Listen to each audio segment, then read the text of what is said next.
ahead. Happy festival. So, the great king Abu Bushweek sits on his throne. He has discovered the unmentionable. He has built the magnificent aquarium at Sharif el-Shark. He has more wives than he knows what to do with, and yet his clothing still clashes all the time because he doesn't listen. But forget what he has. We all know he wants something new. He calls for a story. Would you like to hear one about the past or the future? Asked his ministers. You unenlightened one, if that were an option, would you even need to ask a question? The humble advisor retreats, bowing up and down like a sine curve. With a smile that tempts any other courtiers to object, the great Abu Bushweek hears a tale. It takes place in a far-off land called California. Oh, so this is an Islamic story. Not exactly. Oh, good. I mean, every once in a while, I like to hear something exotic. Indeed, a timeless tale. But if we must specify, we don't know if it happened at all. And why would we say a thing like that, Your Majesty? Because this is the tale of a story of a boy who collected leap year memorabilia. Oh, that's a funny thing to be interested in. Yes, the silly people in California, they use the solar calendar, the one which doesn't adjust fully to the orbit of the Earth, so every 4 years they add an extra day. Amazing! Now let's just jump into like we're already living in the story. And it was so. Some things come along once in a blue moon. Also, there are leap years, but we don't really celebrate them conspicuously. There are no commemorative coins, no date sales, so any souvenirs that they ever happened in the first place have to be carefully curated. I have a buddy who attended the Progressive Police Force Convention, aka Operation Great Leap Forward, on February 29th, 1968. Who knew that year was going to be a great leap backwards for the US of A?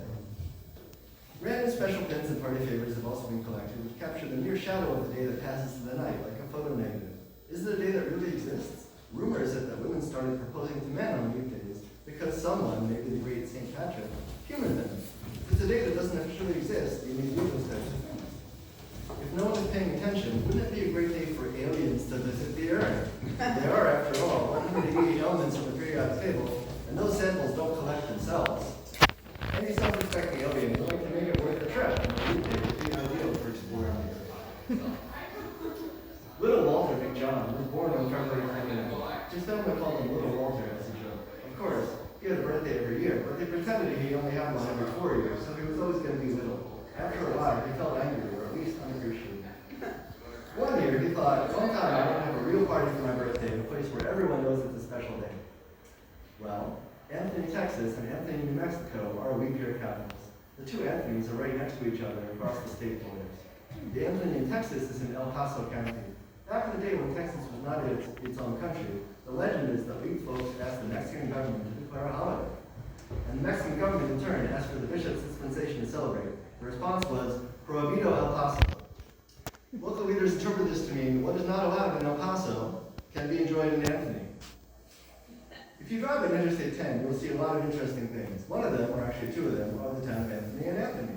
There's a certain amount of desert in those parts, and also the Rio Grande River, which in one place is not as majestic as its name implies. So, there are places where humans would have a hard time surviving. Funny thing though, not all visitors to Anthony are human.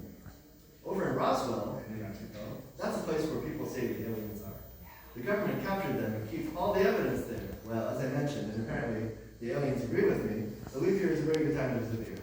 In this case, it was the group of aliens' second trip there, and they did a flyby of Roswell. It was about 5 p.m. when the museums were closing. One of the aliens reminded her colleagues of something. She had been born on a leap year as well. Now, their planet had 2 suns, so the calculations were a bit more complicated, but she had never really fit in with birthday celebrating for many of the same reasons Little Walter did. It was a long way back to the alien land of the planet. No one was really looking forward to the journey, so the rest of the crew agreed to chill out on their ship, while the birthday girl put on her holographic human skin and went on a short trip to the place where leap years are important.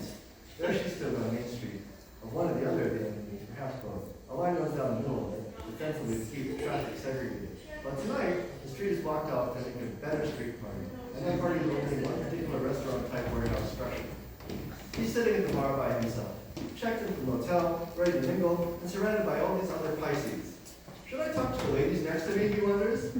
Tricky though, the polite conversation could go on all night. Once you start talking to a Pisces, no one really knows how to stop it. And then she walks in, like a fish out of water, forgive the astrological pun. Is there someone in your life who just completes you, like me plus one? They have met in the middle. He has his backpack slung on one shoulder, like a man hung over. Both hands carry the fishbowl drink. Hello, my name is Walter. I'm thirsty, she says. When I see you, it is good. Kind of hard to place the accent and the diction. Is she a missionary's daughter from Transylvania? She has quite the tan. This daiquiri is, really much too big for one person. Shall we get 2 straws? Don't worry, I don't have goodies. And so they drink it up that much more efficiently. If people from another planet were watching us right now, they would be amazed at our food portions, audacity, self-concept. I love to make lists, she squeals. Well, that could mean 2 things, he thinks. Lists of all the boys that have been her beaux. It could also mean lists of her favorite classic cars or sexual position. So many things Walter wants to learn tonight, so someday he can make a bigger list. How about those drinks, he asks. What kind of person would drink those at home? I guess it's only hurricane time on Europe with people. Oh, just one night, to be with people.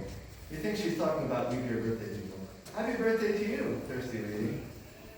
So much to love tonight. Tonight is paradise. Tonight is days of Sears and Robux. The way she spoke, it made him feel very safe. He felt safe nowhere. That is, back home, which was Sacramento, which was nowhere, made him feel very safe also. Now, Sacramento has many sister cities. The capital of the country of Moldova is one sister of the capital of the state of California. They're both known for their wine, so maybe it's not a big stretch. Just a moment of reflection he was having.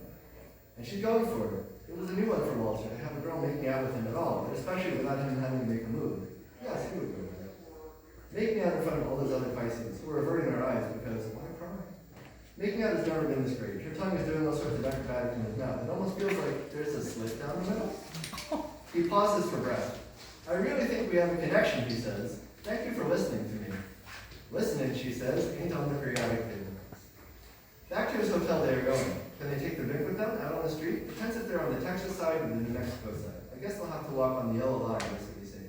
Oh no, thirsty. I'd rather keep the lights off. Fine, she sighs. Then you won't see me get undressed. I don't know if I'm stifling or sweltering in here. We must be having one hot February 29th. Before he knows it, they're doing it. She calls him Big Daddy. Shouldn't all the little Walters of the world have one day to be big? Wow. He lies back to take a breath, and already she's ready to go again. He makes the international sign to be gentle. She touches his forehead, source of all the myths such as the refractory period, the square root of -1, and the Loch Ness Monster. Well, he certainly feels stronger and harder and more rational now, just from her touch. She's almost too good to be true.